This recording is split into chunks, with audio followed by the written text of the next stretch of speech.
friends, it's that time of year again. No, not time to buy new pants after eating lots of delicious holiday goodies. It's time to make New Year's resolutions and time to start thinking about what you want to accomplish in 2024.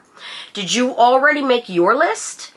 In case you haven't, or if you are thinking about what you might want to add to it, here are 10 things to leave behind in 2023 and not bring with you into the new year. Number 1, settling for less than you deserve. Friends, you should have left this one way before 2023 ever even came along. But if you're still holding on to it, it's time to say au revoir. You already know settling is bad, yet people do it all the time. They settle for mediocrity and good enough, and this will do, I guess, scenarios. And by doing that, they change the course of their lives by making choices they know aren't quite right. And what happens then? Well, for one thing, you will spend a lot of time wondering how things could have been and asking yourself the world's worst question, what if? When you settle, friends, you will almost always regret it. Not to mention that you waste a considerable amount of your most precious and fleeting resource, your time, on something that you really don't want. This is a fertile breeding ground for resentment. So let's start making a plan to go for the things we want and not just the low-hanging fruit in our lives, okay? If your list of things you want to accomplish in 2024 only has one thing on it, make it this one. Number 2, clinging to regrets and mistakes. Regrets are among the heaviest things we carry around in life, and most of the time it's an exercise in futility because there's nothing you can do to change things that have already happened. No amount of ruminating or being awake at 3 a.m. regretting something you did 3 years ago is going to make that thing miraculously be fixed in the morning. Everyone makes mistakes. Take them as an opportunity to learn what not to do next time and keep things moving along. Number 3, negative self-talk. This one is number 2's ugly cousin who just won't stop sliding into your DMs. Listen, how are you supposed to believe in yourself if you keep telling yourself that you can't do things, or that you aren't smart enough, or attractive enough, or whatever enough? If you don't believe in yourself and your abilities, friends, then who will? Number 4, staying connected to toxic people.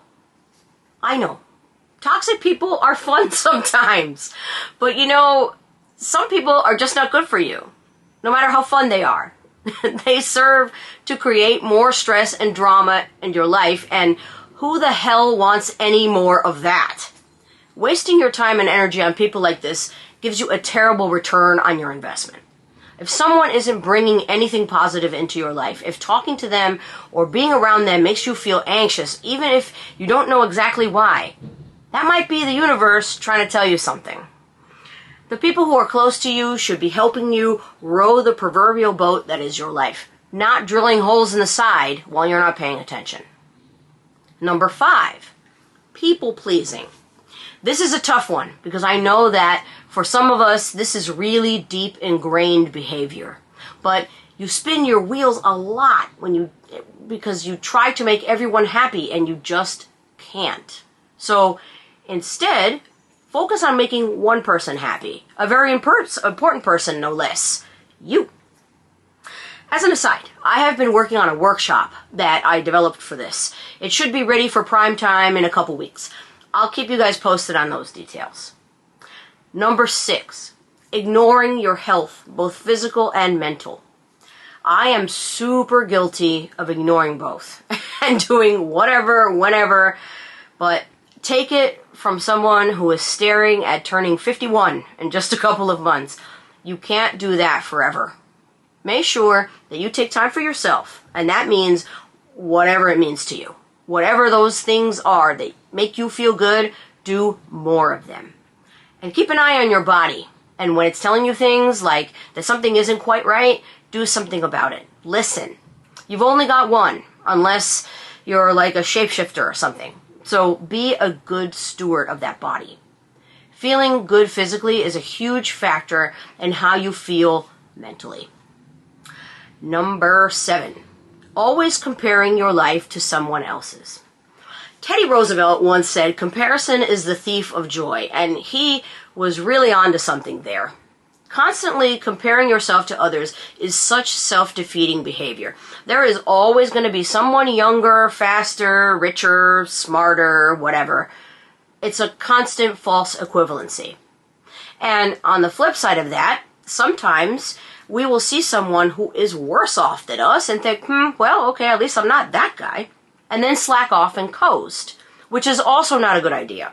So your best bet is to always just stay in your own lane and focus on the road ahead of you, and only that, because that's the one you're going to be driving anyway. Number 8, putting yourself last. Friends, I don't really need to explain this one too much, do I? Never making yourself a priority is only going to result in a bunch of unmet needs. There is no honor in this, and there's no honor in putting yourself last all the time either.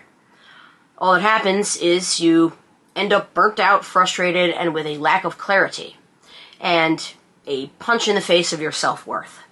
Your values, needs, thoughts, beliefs, they are all important, and it's time to start acting like it. Number 9, bottling up emotions. I really hate the popular notion that having feelings and expressing them is equivalent to being weak, because it's BS. Being able to express your emotions is actually a sign of strength and courage. People tend to keep their feelings bottled up because it always seems safer and easier to do so, but that's just not true. Keeping everything inside can backfire for a number of reasons, one big one being that it is terrible for your mental health. So let's work on talking about things more, okay? It really, really does help. And number 10, letting people take you for granted.